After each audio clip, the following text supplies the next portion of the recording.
ஜெய்பிரியும் இன்னைக்கு இந்த வீடியோவில் முந்திரி கொத்து எப்படி செய்யலாங்கிறத பார்க்கலாம். ஓகேவா? ரைட். என்னென்ன பொருள்கள் தேவைங்கிறத இங்கே லிஸ்ட் அவுட் பண்ணியிருக்கிறோம், நீங்கள் செக் பண்ணிக்கலாம். ஓகேவா? ரைட். முதல்ல பாசிப்பயிரை வறுத்துடலாம். பாசிப்பயிரை நல்லா செவக்க வறுத்துடலாம். நல்லா வாசம் வர்ற வரைக்கும் நல்ல சிம்மில் போட்டு மீடியமில் வச்சு ஃப்ளேமை நல்லா கண்ட்ரோல் பண்ணி கூட்டி குறைச்சி ஒரு கிட்டத்தட்ட ஒரு 1/4 மணி நேரம் இந்த அளவுக்கு நல்லா வறுபட்டதும் நம்ம ஸ்டவ்வை ஆஃப் பண்ணிடுறோம். அடுத்ததான் தேங்காவை நல்லா திருகி பூவாக எடுத்து வச்சுக்கலாம் இந்த மாதிரி. ஓகேவா? ரைட். அடுத்ததான் வெள்ளைக்கட்டியை இந்த மாதிரி நல்லா நுணுக்கி எடுத்துக்கலாம். நுணுக்கி எடுத்துகிட்டு அந்த வெள்ளைக்கட்டியை 3 பாகமாக பிரித்து வச்சிடலாம். அந்த 3 பாகத்திலிருந்து ஒரு பங்கு வெல்லத்தை தேங்காய் பூவோடு சேர்த்து நல்லா வதக்கி எடுத்துக்கலாம். மீதம் 2 பங்கை 100 ml தண்ணி ஊற்றி பாக காய்ச்சி எடுத்துக்கலாம். ஓகேவா? ரைட். முதல்ல தேங்காய் பூவில் 3ல் 1 பங்கு சர்க்கரையை சேர்த்து அதை நல்லா வதக்கி எடுத்துக்கலாம். அடுப்பில் வச்சு வதக்கி எடுத்துக்கலாம்.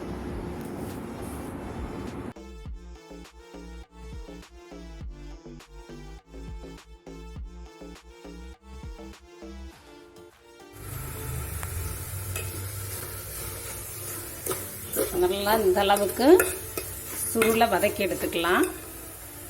வதங்கின பின்னாடி ஸ்டவ் ஆஃப் பண்ணிடலாம். இப்போது மீதம் இருக்கிற 2 பங்கு சர்க்கரையில் தண்ணீர் விட்டு பாகா காய்ச்சி எடுத்துக்கலாம். இப்போது திரிச்ச பாசி பயிர் மாவு, அதோட எள்ளு,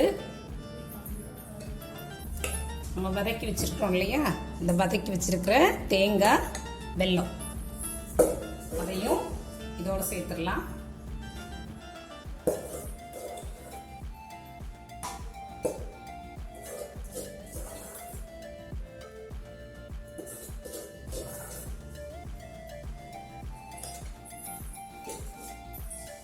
அப்புறமா காய்ச்சி வச்சிருக்கிற வெள்ளை பாகு அதையும் ஃபில்டர் பண்ணி இதில் விட்டுறலாம்.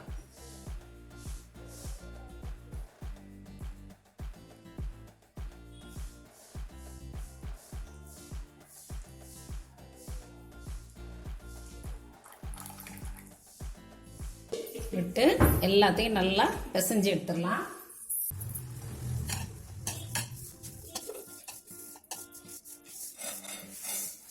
இதுக்கு தண்ணி சேர்க்க தேவையில்லை.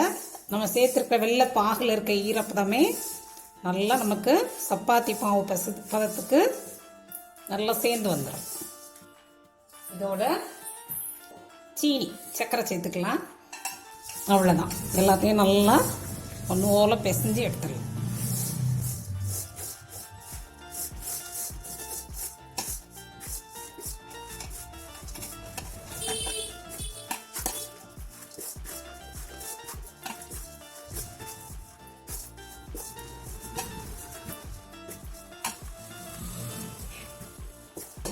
கொஞ்சம் கூட தண்ணி சேர்க்கல.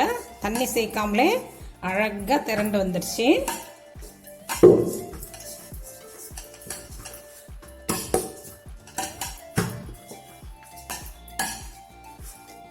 இப்போ இந்த மாவை சின்ன சின்ன பால்ஸா உருட்டி எடுத்துக்கலாம். இந்த மாதிரி உருண்டைகளா உருட்டி எடுத்துக்கலாம். எல்லா மாவையுமே இதே மாதிரி உருண்டை போட்டு எடுத்துக்கலாம்.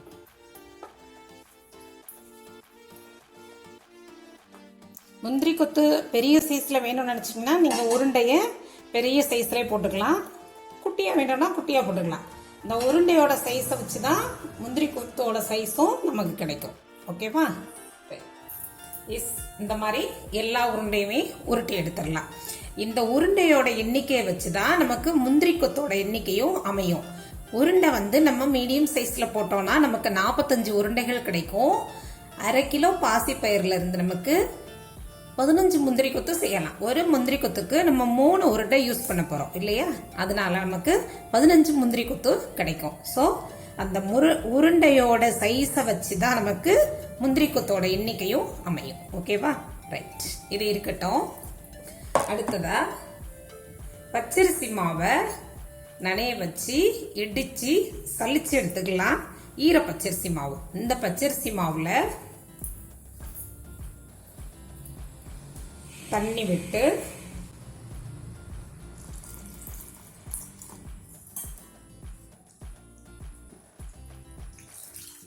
நல்லா தாராளமாக தண்ணி விட்டுக்கலாம்.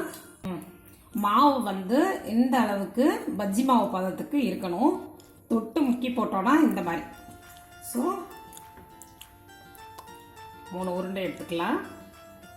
மாவை முக்கிட்டு எக்ஸ்ட்ரா வழிகிற மாவை வந்து நல்லா வடிச்சிடலாம். ஒவ்வொரு தடவையும் முந்திரி கொத்தை முக்கிட்டு எக்ஸ்ட்ரா இருக்க மாவை நல்லா வழியை விட்டுட்டு அதுக்கப்புறமா எண்ணெய்க்குள்ளே போடணும்.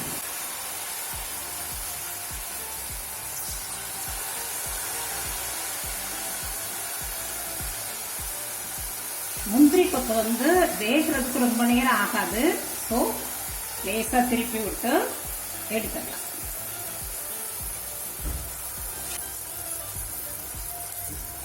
கொஞ்சம் வெந்ததும் மெதுவாக உடையாமல் திருப்பி விட்டுறலாம்.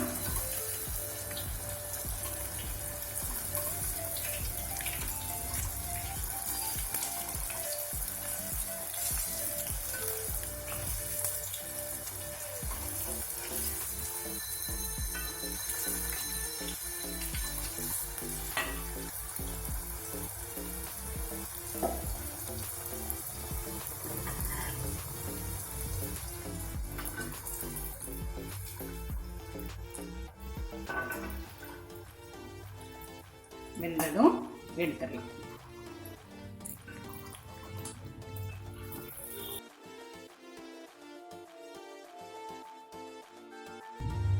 இதே மாதிரி எல்லா உருண்டையுமே சுட்டு எடுத்துடலாம்.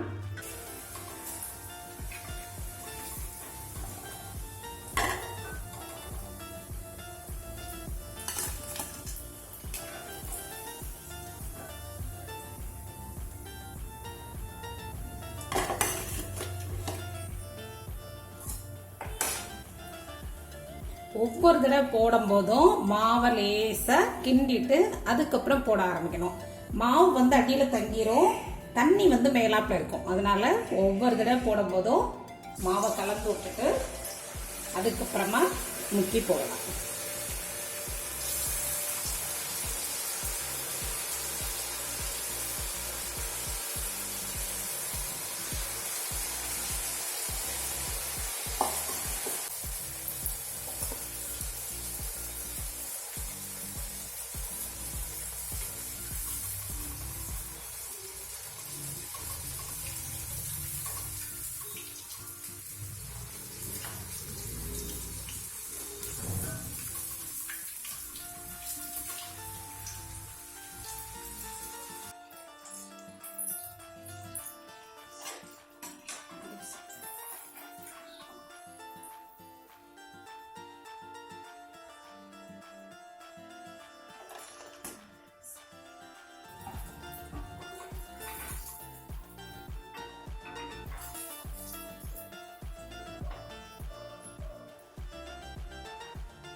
எஸ், நம்மளோட முந்திரி கொத்து ரொம்பவே சூப்பராக ரெடி ஆயிடுச்சு.